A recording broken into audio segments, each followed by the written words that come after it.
আরেকটি নতুন ভিডিও আপনাদের সবাইকে স্বাগত জানাচ্ছি। আপনারা দেখতে পাচ্ছেন আনারস হারভেস্টিং করা হচ্ছে বাজারজাতকরণের উদ্দেশ্যে। আনারসের ইংরেজি নাম হলো পাইনঅ্যাপেল।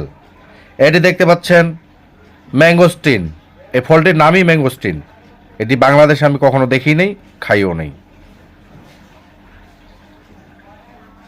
গাজর দেখেন কি পরিমাণে গাজর উৎপাদন করেছে এই চায়নার এই কৃষকরা। সি সল্ট দেখেন এত পরিমাণে লবণ এই সমুদ্রের পানিতে, যে লবণ বেলচা দিয়ে আলগা করা হচ্ছে। হানিডিউ মেলন, এক কথায় বাঙ্গি জাতীয় সব ফল। আম, ম্যাঙ্গো।